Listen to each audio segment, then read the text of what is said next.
In this video, I'm going to show you a real life example of what it looks like when you're actively dying.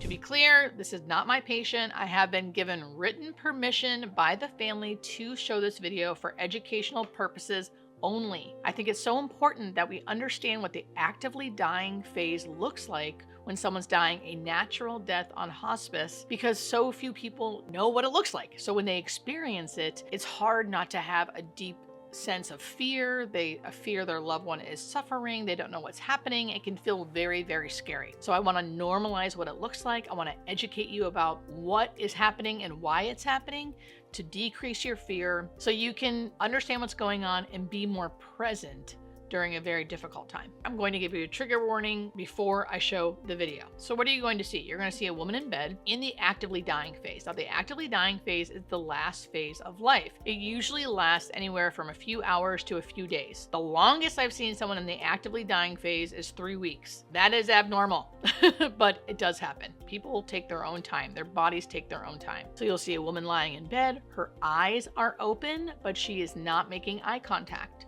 Her mouth is open and you'll be able to see her tongue moving a little bit, and her breathing is going to look different and sound wet. All of those things are normal, and I'm going to explain what all of those things are and why they're happening and what we can do about it after. So, trigger warning, here is the video.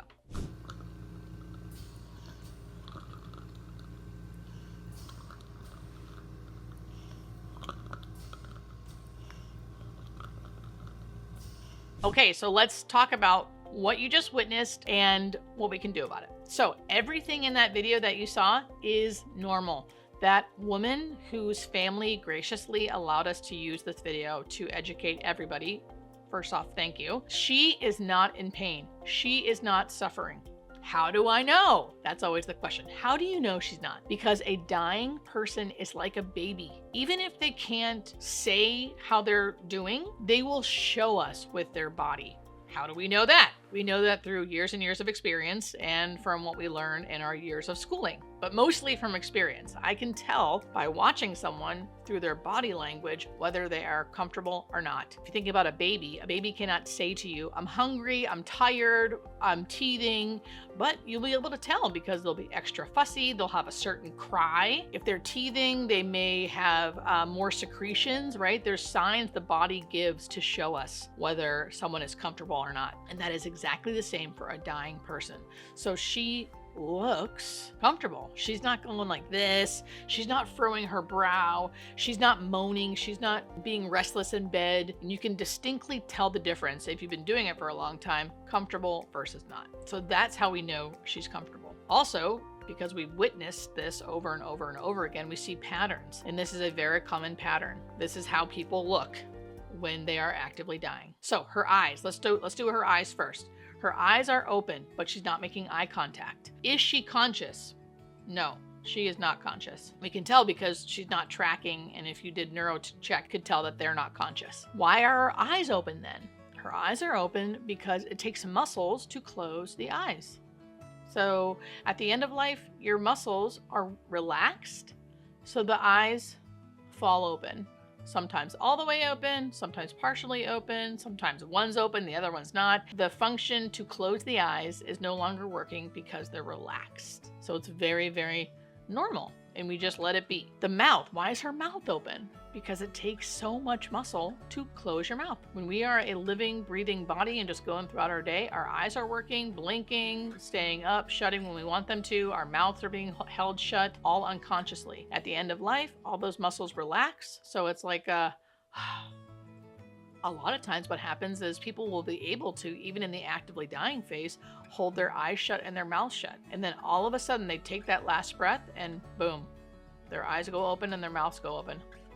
And it scares people, but that is normal. That's just their muscles fully relaxing. So normal to have the mouth open and the eyes open. Now her tongue, if you notice, her tongue is kind of moving with each breath. That's also not always happening, but it can happen. It's usually just a reflex with that end of life breathing. I don't know if you noticed, but she did breathe a little differently. And that is something that happens at the end of life. We almost always see people breathing in a different breathing pattern because their blood chemistry is changing because they are slowly dying, and it's changing their bodies metabolically, which is causing their body to breathe different. So it's all normal, and it's just their body slowly shutting down. They do not feel like they are suffocating, which many people think that's what it looks like, or that they're like gasping for air.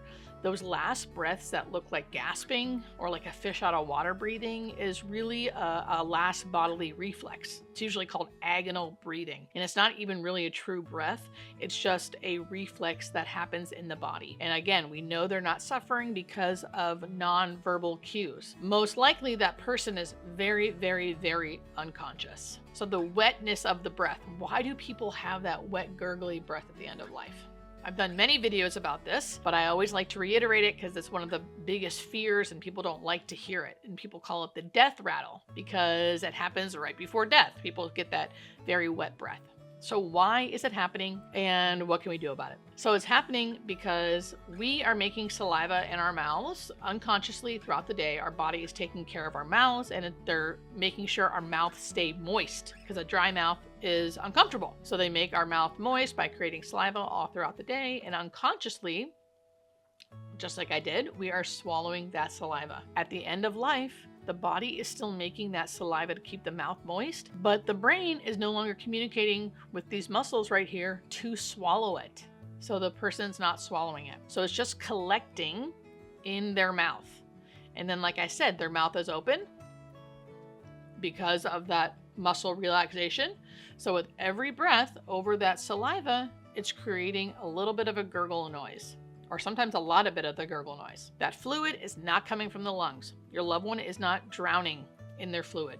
That is not happening. It is a little bit of saliva that's being collected in the back of the tongue. Now, the question I always get is, how do you know that's not uncomfortable for them? I think that would feel uncomfortable. Again, non-verbal cues. And if we do think it's causing them discomfort, there are things we can do. There's medications we can give to dry up those secretions. The one thing I love to do is just manually remove them, which is usually just turning the person on their side so their head is all the way turned over, and the saliva will just fall out. It'll just fall out. So that's the main thing I like to do. I don't like using the medications because a lot of times the medications will take away the secretions, but they'll also dry out the mouth, and a dry mouth isn't necessarily comfortable. So the main thing I would do is just reposition your loved one. You can always lift the head of bed up, and that can sometimes clear those secretions. You can turn them on their side, like I said, and have the secretions come out. Or there's medications we can use from the hospice perspective. The hospice team can give medication to allow that saliva to dry up. Again,